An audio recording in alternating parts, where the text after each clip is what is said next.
Why your 15 LP is better than their $100,000 salary. Meet my friend Rohan. He just got an amazing job at a big tech company in San Francisco for 100,000 US dollars a year.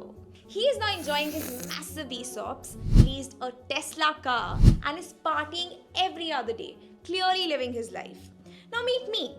Currently working in Bangalore, eating Meghna biryani and questioning my life choices while being stuck in Bangalore traffic. Why? Because for a similar job like Rohan's, I'm making 15 lakh per annum. Same skills, same roles, just two different pin codes. So now I hate my job and that biryani and want to move to the US because Rohan's life seems awesome. Now, does this sound like you last Sunday? Then I have a question for you. क्या आप guess कर सकते हैं between Rohan and I who has saved more money after 10 years? Now everyone sees the 100,000 US dollars, the lavish lifestyle, the beautiful campus and the weekend getaway. But this is just the tip of the iceberg. The first reality check. Rohan's $100,000 salary on paper actually goes through many filters. First, he has to pay federal tax, which is about 20% of his salary. Then, he has to pay California state tax of 9.3%, plus a social security tax of 6.2%, and of course, Medicare of 1.45%. Now, after all these beautiful US taxes, he basically keeps only 65% of his salary, which is $65,000, and that's roughly 57 lakh rupees. Now you're thinking, bro, that's still about 4 times my salary, and 57 lakh is awesome. पर रुको, ये तो बस trailer था, the expense trap. Now, if you want to know what Rohan actually saves at the end of the month, we need to know his fixed expenses. So let's start with the most essential one, his rent, which is $2,500 a month for a tiny 1 BHK apartment. Next come his groceries and utilities, for which he would usually pay around $500 a month. This next one even Rohan didn't know before moving, that he needs a car in California because public transport is not that great. So now he gets himself a reliable Tesla car, leased by the way, which will again set him back 900 USD. But it's important to him because he needs to look cool at his office. If you think we're done, wait, he still needs health insurance. For that, he pays $300 a month, only because his company is really good. Plus, this is for insurance that Loki doesn't really insure anything. Why? I'll explain. See, Rohan fell sick, nothing major. Just needed to visit urgent care because he didn't know if it was serious. He still has to pay the deductibles, which are roughly $1,500. Now his monthly take home is around $5,400.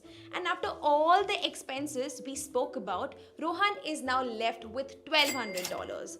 अब ये सब तो बस उसकी fixed expenses हैं. Now let's talk about the variables. In the US, there's a big culture of going out, trekking and hiking on the weekends, or taking road trips. Now after 4 weekends, this will again set him back by around 600 USD for charging his Tesla and staying in Airbnbs with his friends. Now this total monthly savings comes to a grand total of $600 a month, and that's on a good month when nothing breaks.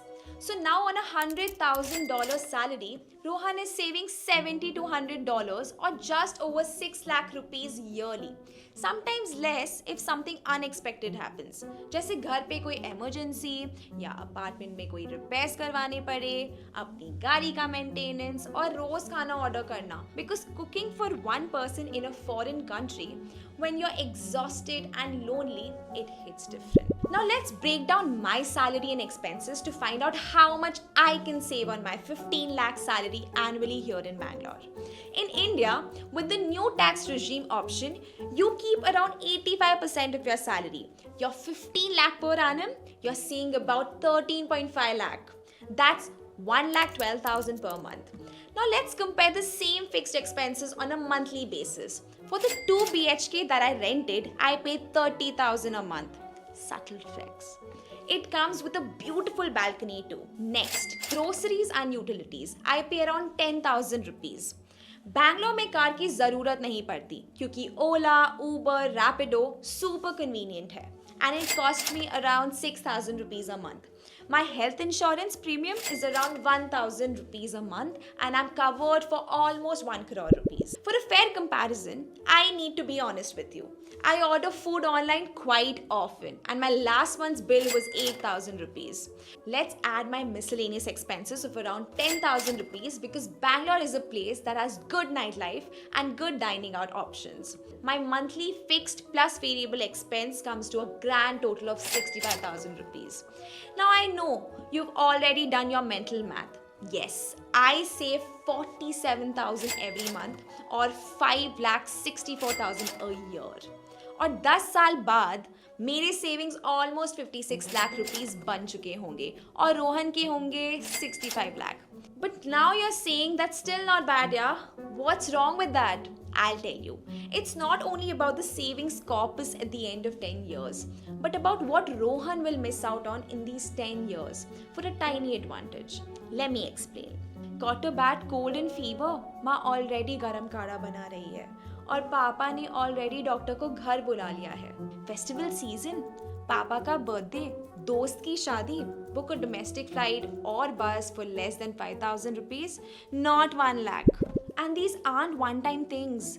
This is every birthday, every festival. And you're sitting in the US there scrolling through reels and seeing all your Indian friends enjoying life. That's not calculated in the $100,000 salary. This isn't about USA bad, India good.